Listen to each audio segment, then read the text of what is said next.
Good afternoon, and thanks for joining us. Prince Albert police have arrested and charged a man in relation to a 2024 homicide. On August 10th, 2024, police were called to a residence on 15th Street West for an injured person. Officers and paramedics attempted life-saving measures on 41-year-old Travis Case, but he was transported to hospital where he was declared dead.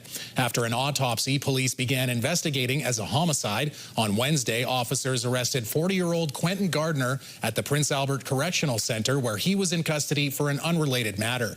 Gardner is charged with manslaughter and made his first appearance in provincial court today. A jury in a Saskatoon manslaughter trial has begun deliberations. Roderick Sutherland's trial began last week. He's pleaded not guilty to manslaughter, unlawful confinement, and offering an indignity to human remains in the death of 30-year-old Megan Gallagher. Court heard Gallagher died inside Sutherland's garage while she was tied to a chair. The judge rehashed the evidence heard in the trial and delivered instructions to the jurors explaining how to apply the law to reach a verdict. The judge told the jurors they must find Sutherland not guilty unless the Crown has proven Sutherland has committed the crimes without a reasonable doubt. The verdict must be unanimous. A Saskatoon man's dash cam caught the moment a dramatic crash unfolded behind him. This video was recorded just before 9 a.m. yesterday from Shogat Mahmoud's rear dash cam. Mahmoud says he was driving home after dropping off his family at school. He was crossing the University Bridge when moments after passing this white van, a black car slammed into it.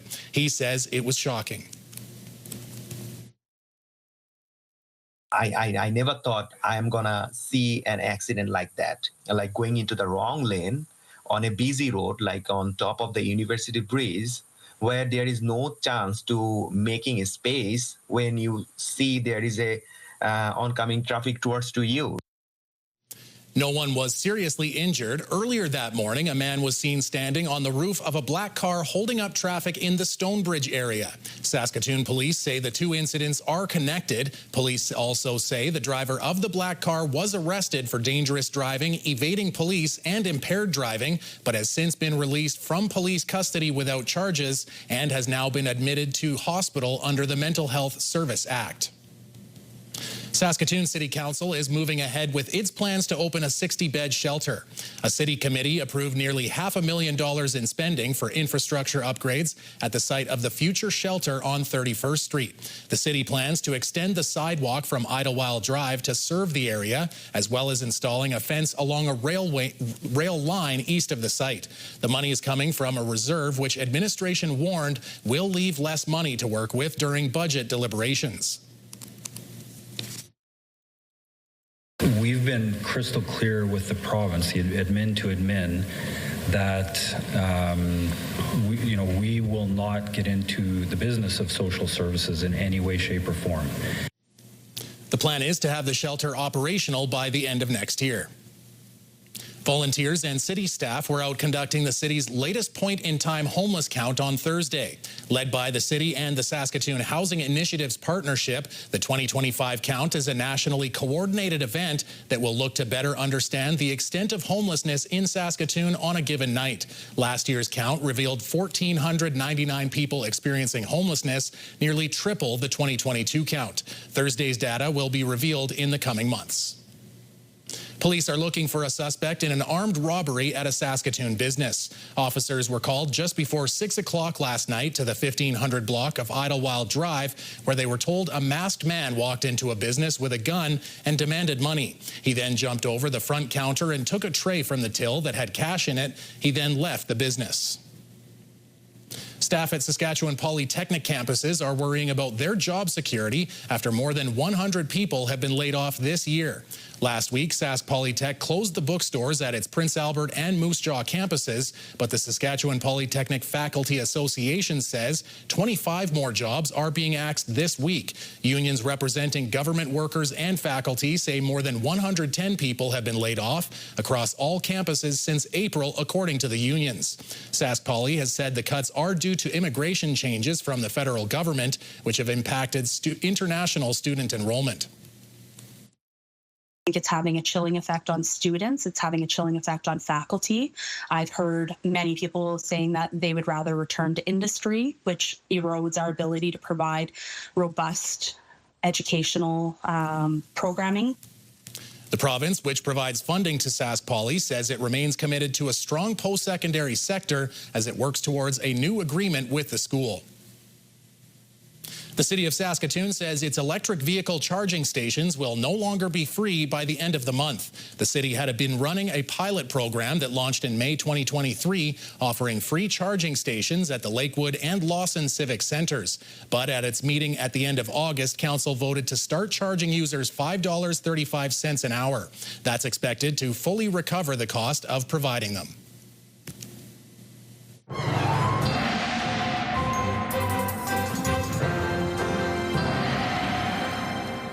All right, Jeff, Thursday weather, is there anything surprising on the horizon? Not really. Pretty much what we talked about yesterday, John. We had this system coming up from Colorado. It's a Colorado low, and that is really going to have an impact on southeastern Saskatchewan and parts of southern Manitoba, really not impacting central and northern parts of our province. Now, how much of an impact in the southeast? Well, some places could see up to 50 millimeters of rain down around, let's say, the Weyburn area, but a fairly quiet situation for much of Saskatchewan, but that might change a little bit as the system starts to slide across from Alberta into our province. We'll talk about that later on.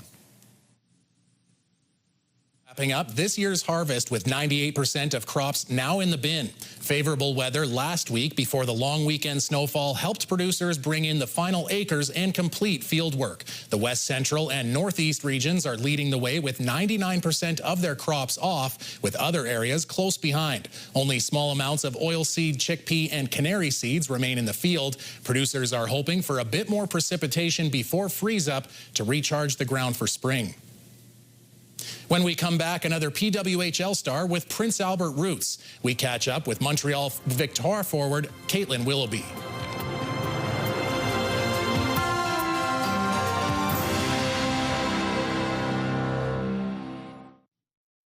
PWHL athletes are almost ready to head back to their teams and start exhibition play next month. That means off-season training doesn't get any more intense than it is right now. Former Prince Albert Bears and University of Saskatchewan Huskies alum Caitlin Willoughby joins us today from her home base in Montreal. Caitlin, what was on the schedule for ice and workouts today? Actually, Thursday is one of our more relaxed days. It was working on off-ice speed, so no on-ice work today. So today was one of my easier days. Let's go back to last season. You recently signed a new contract with the Montreal Victoire, who traded for you at the deadline last year. So did it take a lot of convincing, or was Montreal just a perfect fit for you for this season? Honestly, nothing bad to say about Toronto. I had a great time there as well. Being traded from there was obviously a really hard experience, but also it led me to Montreal, where I ended up having an amazing time. Last 2 months of the season were spectacular with the team. I couldn't have enjoyed my time more, honestly, other than if we would have ended up with the Walter Cup at the end. So yeah, to come back to this team this year was easy for me, honestly. We have great leadership on this team, great coaches, great staff, and so to re-sign with them was honestly a dream come true for me. And that would have been the only, or first and hopefully the only time that you've ever been traded before. So what makes being traded, challenging or easy? Was there, a player that brought you under their wing right away, or was it a lot of, hey, just go back to simple and just remember what made me a hockey player and forget about the excess stuff, or what made that experience different? Yeah, I guess just with this new league comes like that we can get traded. And before in female sports, or female hockey, that wasn't a thing that any of us had experienced before. So fortunately, I wasn't one of the first. There were teammates of mine who had been traded earlier that year who I actually was able to lean on for questions, help just navigate the situation. You go from living in the big city of Toronto to all of a sudden, okay, I got to pack up all my bags, all my belongings. I have a dog with me. And all of a sudden it's 2 days later, I'm in Montreal. Thankfully that's quite a quick drive, but it's, finding a place to live, getting settled in a new city, and you're expected suddenly to be on the ice and at your best, right? So that was hard, but I had a good circle of people around me. This is an Olympic year coming up with the entire month of February off from PWHL games. So how will that impact training and maybe rosters as we get closer to the start of the games? Yeah, so if you look at our schedule, I think the games will pause in our league for Olympics to be able to happen. So that'll leave behind, a good chunk of girls who aren't involved with the national teams.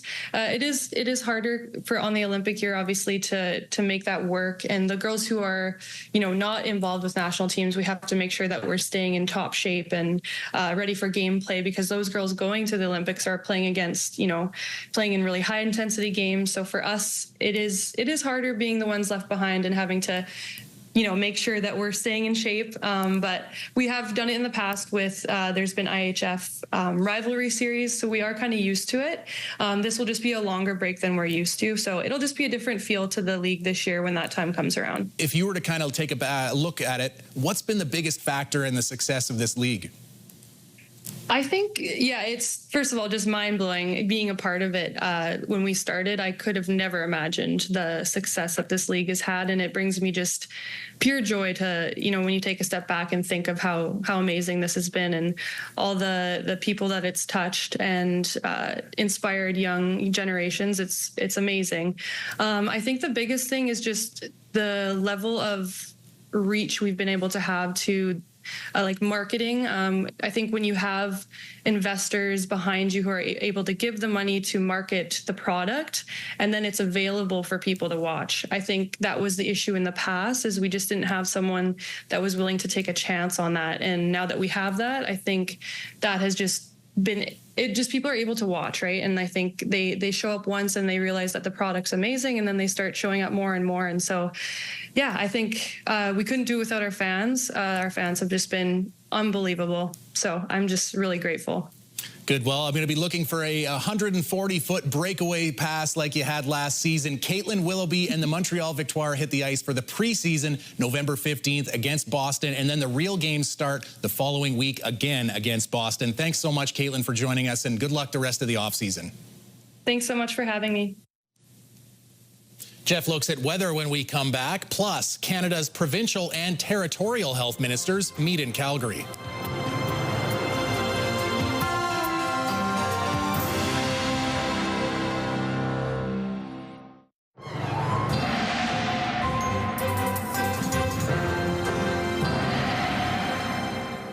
So, Jeff, I'm not sure what time of year is what hunting season, but I'm assuming it's one of the hunting seasons. But if you're out in the bush, are you going to need a winter coat this weekend? You probably will be okay. You're gonna have to bundle up, particularly in the mornings. If you're, I'm not sure exactly either. Our hunting expert isn't around right now. So if you're in a, in a blind, goose blind or something like that, waiting for a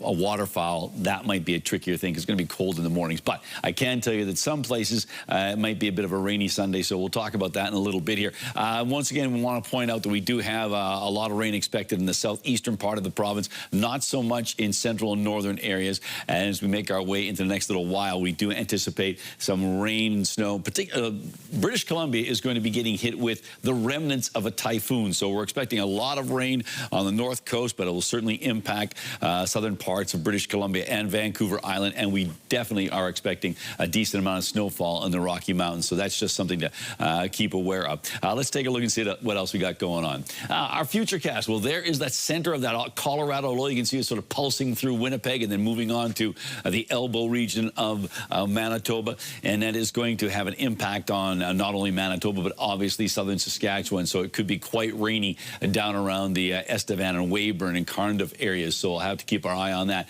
Secondary system moving across northern areas of Alberta and into parts of Saskatchewan. That's also in the situation. So the central part of the province sort of being squeezed out. It's not squeezed out, being left out of the precipitation, which is probably not a bad thing. Sunny, or rather clear skies overnight tonight for Spiritwood and area, 0 degrees. A similar situation for the Battlefords, -2 for Canada Lake in the overnight. It's also clear, and -2 in Rosthern, -1 under clear skies in Birch Hills, and -1 in Nipawin. 1 on the plus side for an overnight temperature in Melfort. Now on to tomorrow. Well, we've got ourselves an interesting situation. Generally speaking, we're looking at cloudy or mainly cloudy skies, but North Battleford, we're going to throw in some strong winds into the mixture, and for Nipawin, some morning fog. We certainly had a morning fog in a number of locations in Saskatchewan this morning. So Spiritwood, 10 degrees, tomorrow for a high, 12 for the Battlefords, 11 for Candle Lake, 12 for Birch Hills and Rosthern and Nipawin, and 11 the expected daytime high in Melfort.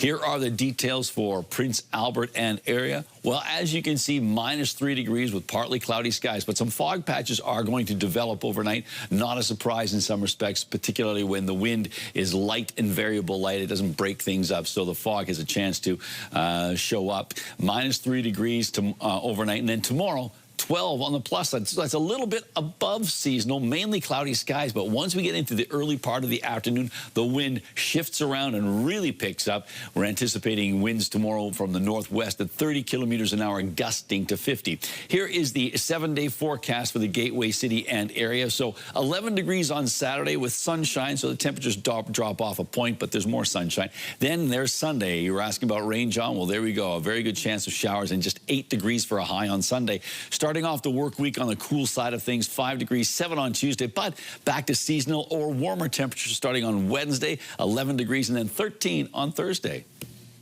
Well, back to my point about hunters, I'm sure they would rather it be a little bit more mild, but whenever you have snow on the ground, you know what you're looking for. Yeah, I guess so, yeah. There you go. But rain might do the same thing. But the Saskatoon Hilltops, rather, Jeff, they're in the playoffs this weekend, and this year's team features some recruits from south of the border. Matt Young has more on their experience and the team's success. I didn't know they took football in Canada so serious. I mean, I knew they played ball. I knew they had their own professional league, but I didn't know it was as big as it was. That's what Hilltops running back David Collins noticed when he arrived in Saskatoon from Minnesota, where he spent time in the NCAA Division II and junior college athletic ranks before joining the Blue and Gold. I just really don't think I was looking in the States. I mean, I think I was ready for something like completely different. I was ready for a culture shock. He says he was connected to the organization by current Hilltop receiver David Boyd Jr., also from the U.S., who spent time with the Regina Thunder last season. Coach Tom Sargent got Collins' highlight film and liked what he saw. I say, hey, I could use some of that here. So then me and David Collins started talking, and then, you know, somehow, some way, we got him here, and now he's a 1,000-yard rusher for the Saskatoon Hilltops. He says they found a place for him to stay and got him involved helping coach high school football. Now he's scoring touchdowns and embracing the larger Canadian field. I mean, I like the longer field personally because, I mean, not only does it give you a better chance to get more yards, but with the space on the field, you get a lot more plays that you can run. And the competition level? There's a lot of athletes that I feel like could play in the NCAA Division II level. Personally, I think Canadian football is a little overlooked. Like, I feel like it definitely keeps up with football back home. It's very competitive. Collins is one of 3 imports on the roster, along with David Boyd Jr. and Isaiah Valderutin from New Jersey, all welcomed with open arms. Did you get the culture shock you were looking for? I definitely did get the culture shock I was looking for. I mean, everybody was super nice when I come here, and they still are. I mean, everybody's super welcoming. But make no mistake, don't expect an American takeover. Sargent says Saskatchewan athletes will always be the backbone of the Hilltops. Championships or games or whatever, the heart and soul of this team will always be the Saskatoon athlete. That's it, that's all. Matt Young, CTV News, Saskatoon. Do you have a community event you would like to promote? Or maybe you'd like to draw attention to your organization. Let your local CTV station help you spread the word. Contact us at 306-922-6020 or email panews@ctv.ca. You can appear on CTV Prince Albert's News at 5 and get your message to our viewers.